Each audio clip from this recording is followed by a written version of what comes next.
Jackie slash நேயர்களுக்கு வணக்கம். நான் உங்கள் ஜாக்கி ஷேகர். இந்த எபிசோடில் நம்ம பார்க்க போகிறது 1901A மலையாள திரைப்படத்துடைய வீடியோ விமர்சனத்தை இந்த எபிசோடில் பார்க்க போகிறோம். அதுக்கு முன்பாக இந்த தளத்தை இதுவரை சப்ஸ்கிரைப் பண்ணாதவங்க சப்ஸ்கிரைப் பண்ணுங்கள், லைக் பண்ணுங்கள், கமெண்ட் பண்ணுங்கள், ஷேர் பண்ணுங்கள்.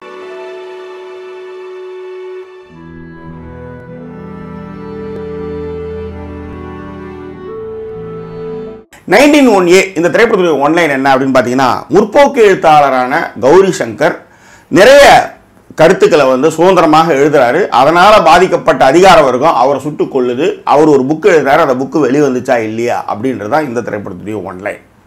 1901A இந்த திரைப்படத்துடைய கதை என்ன அப்படின்னு பார்த்தீங்கன்னா, கௌரி சங்கர் நம்ம விஜய் சேதுபதி அவர் ஒரு கருப்பு அப்படின்ற ஒரு புத்தகத்தை எழுதிட்டு இருக்கார். ஆனால் அதிகார வர்க்கம் அவர் என்ன பண்ணுதுன்னா சுட்டு கொல்லப்படுது. ஸோ இந்த சுட்டு கொல்லப்படுறதுக்கு முன்பாக அந்த புக்கை ஜெராக்ஸ் எடுக்கிறதுக்காக ஜெராக்ஸ் கடையில் இருக்கக்கூடிய நித்யாமனன், அதாவது ஜெராக்ஸ் கடையை வச்சு நடத்துகிறவங்க நித்யாமனன், அவங்க கிட்ட இந்த புக்கை கொடுத்து ஜெராக்ஸ் எடுங்க அப்படின்னு சொல்லிட்டு போகிறாரு. ஆனால் அவர் சுட்டு சாகடிக்கப்படுறார்.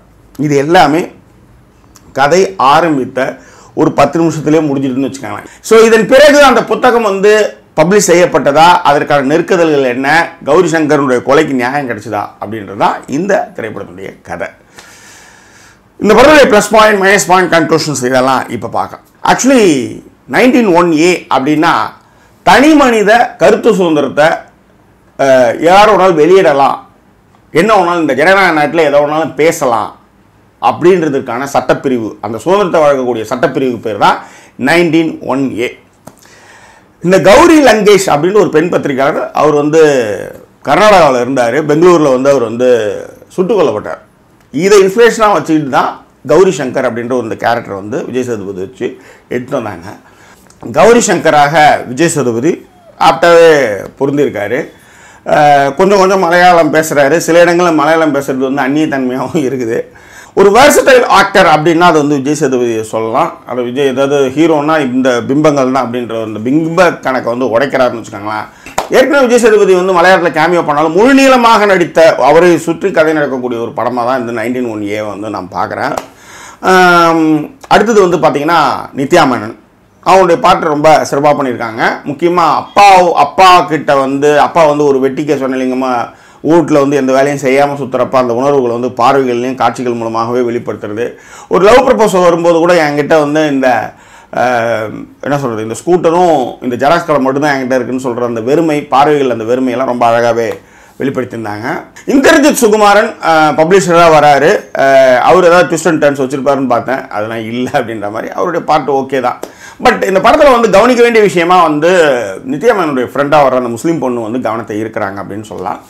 இந்த படத்துடைய மியூசிக் கோவிந்த் பசந்தா, வயலின்லேயே நம்மளை என்ன சொல்ல மனசை புழிய வைக்கிற மாதிரியான பேக்ரவுண்ட் ஸ்கோர்ஸ் எல்லாமே ரொம்ப நல்லாவே பண்ணியிருக்காரு. டைரக்டர் ஆஃப் ஃபோட்டோகிராஃபி பார்த்தீங்கன்னா Manish Madhavan, ton a good job அப்படின்னு சொல்லலாம். படத்தில் இன்னொன்று கவனிக்க வேண்டிய விஷயம் என்னென்னா, ஒரு வயசுக்கு வந்த பொண்ணு தனியாக போய் ஜெராக்ஸ் கடையில் கஷ்டப்பட்டு சாப்பாடு சமைச்சு வச்சு தட்டு கழுவி எல்லா விஷயத்தையும் பண்ணும்பொழுது நல்லா வீட்டில் உட்காந்துட்டு பெத்துட்டன்ற போர்வையில் ஒரு டாக்ஸிக் ஃபாதராக ஒரு கேரக்டர் ஒன்று இருக்குது. ரொம்ப நல்லா பண்ணியிருந்தார் அவரும். பட் இப்படிலாம் நிறைய ஃபேமிலியில் இருக்காங்க. அதுவும் தான் பொண்ணோட ஃப்ரெண்டுக்கு கல்யாணம் ஆகுதுன்னு டக்குன்னு இவளும் கல்யாணம் பண்ணி போய்ட்டு நம்ம நடுத்தல நிற்போமே அப்படின்ற மாதிரி அந்த சுயநலத்தோடு பார்க்குற விஷயமும், டக்குன்னு அந்த பிடிக்கல அந்த சாப்பாடு தூக்கின்னு போகிற விதம்லாம் ரொம்ப நல்லா இருந்ததுன்னு வச்சுக்கோங்களேன். ரைட். இப்போ இந்த படத்துடைய மைனஸ் என்ன? ஆர்டிகல் 15 மாதிரி ஒரு மிகப்பெரிய அளவில் பரபரப்பாக பேசக்கூடிய ஒரு ஆர்டிகல், அதாவது இந்த மாதிரி ஒரு லாவுடைய நம்பர்ஸ் வச்சு 1901 தனி மனித கருத்து சுதந்திரம் அதெல்லாம் பேசுகிறாங்களா, அதே மாதிரி கௌரி லங்கேஷனுடைய கதையை புனைவாக எடுத்துக்கிட்டு இவங்க பண்ணியிருக்காங்க. நான் என்ன சொல்கிறேன்னா, அது நமக்கு கடத்தப்படவே இல்லை. விஜய் சேதுபதி பேசுகிறாரு, நம்மளுடைய கருத்தை நம்ம எழுதணும், நம்மளுக்கு என்ன தோணுதோ அதெல்லாம் எழுதுறது தான் நம்மளுடைய விஷயம், எல்லாமே ஓகே தான்.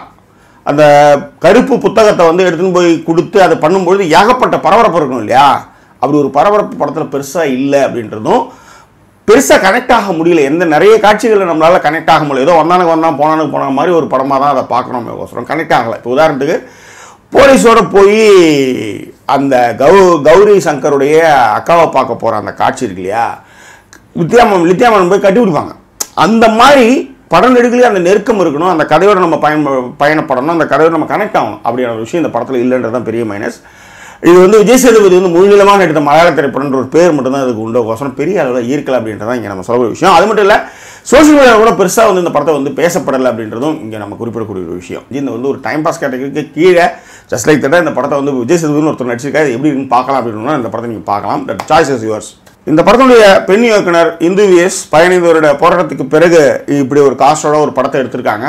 பட் படம் வந்து எடுத்த நோக்கம் எல்லாமே சரியாக இருந்தாலும் அது கனெக்ட் ஆகலை அப்படின்றத இங்கே நம்ம வருத்தத்தோடு பதிவு செய்கிறோம்.